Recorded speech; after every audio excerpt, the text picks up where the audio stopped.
రేపు తెలుగుదేశం పార్టీ అధికారంలోకి వచ్చిన వెంటనే ఫోన్ లో ఎట్లయితే ఈరోజు బటన్ నొక్కితే భోజనం ఇంటికి వస్తుందో, బటన్ నొక్కితే టాక్సీ ఇంటికి వస్తుందో, మీరు బటన్ నొక్కితే బీసీ సర్టిఫికేట్ అందజేసే బాధ్యత నేను తీసుకుంటాను. మీ అందరు తెలిసిందే, యువగలం పాదయాత్ర చేశాను.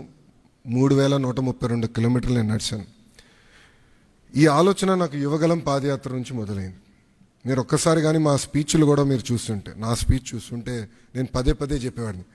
ఒక బటన్ నొక్కితే భోజనం వస్తుంది, ఒక బటన్ నొక్కితే సినిమా చూస్తున్నాం, ఒక బటన్ నొక్కితే ట్యాక్సీ వస్తుంది, కానీ ఒక బటన్ నొక్కితే ఎందుకు ప్రభుత్వం మీ దగ్గరికి రావట్లేదు, ఆ ఛాలెంజ్ నేను స్వీకరిస్తున్నానని ఆనాడు చెప్పా. అందుకే ఈరోజు మన మిత్ర ప్రజల చేతిలోనే ప్రభుత్వం, ప్రజల చేతిలో పాలన, మాది ప్రజాప్రభుత్వం, ఈ నినాదంతో ఈరోజు ఇది మేము ప్రారంభించడం జరుగుతుంది. యువగలం పాదయాత్రలో అడుగడుగున ప్రజలు ఎదుర్కొంటున్న సమస్యలు నేరుగా తెలుసుకునే నాకు అవకాశం కలిగింది.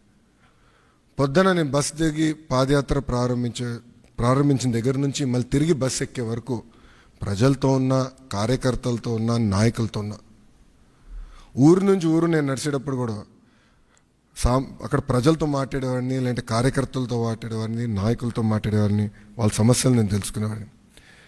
అది జరిగినప్పుడు నేను రైతుల్ని కలిసా, మహిళల్ని, విద్యార్థుల్ని, కుల వృత్తుల వాళ్ళని కూడా కలుస్తాం జరిగింది. వాళ్ళందరినీ కలిసినప్పుడు వాళ్ళు ఒకటే అడిగారు, పద్దాకా మమ్మల్ని మా కాస్ట్ సర్టిఫికేట్ ఉందంటే ప్రతి ఇన్ని నెలలకు ఒకసారి మిమ్మల్ని ఎందుకు తీసుకోవాలి, ఇన్కమ్ సర్టిఫికేట్ ఉంది మళ్ళీ మేము అధికారుల దగ్గరికి ఎందుకు వెళ్ళాలి, పవర్ బిల్ చెల్లించాలంటే ఎందుకు సీమ్లెస్గా మేము చెల్లించలేకపోతున్నాం, లేదంటే ఆర్టీసీ టికెట్ తీసుకోవాలన్నా మేము బస్సు ఎక్కిన తర్వాత ఎందుకు తీసుకోవాలి, ముందరే మేము ప్లాన్ చేసి ఎందుకు తీసుకోకూడదని పదే పదే నన్ను అడగటం జరిగింది. ఇంతేకాకుండా మీరు చూస్తే గత 5 సంవత్సరాల పరిపాలనలో నేను అనేక సందర్భాల్లో సర్టిఫికెట్ రానికుండా చేసిన పరిస్థితులు చూసాం. అంటే అది చూసిన ఎందుకు అట్లా ఉండాలి.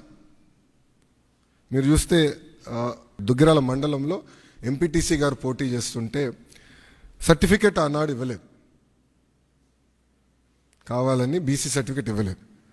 సో ఆ రోజు నాకు అర్థమైంది, సిస్టంలో ఒక లోపం ఉంది, ఇది కరెక్ట్ చేయాలి, ఎవరు ఇట్లా సర్టిఫికెట్ కోసం ఎవరు ఇబ్బంది పడకూడదు అనే ఆలోచనతో మొదలైంది. చూసారు కదండి, మరి ఈ వీడియో కనుక మీకు నచ్చినట్లయితే ఒక లైక్ కొట్టేసి మీ అభిప్రాయాన్ని కూడా కామెంట్ బాక్స్లో తెలియజేస్తూ ఇలాంటి ఇంట్రెస్టింగ్ అప్డేట్స్ కోసం మా ఛానల్ని సబ్స్క్రైబ్ చేసుకోండి.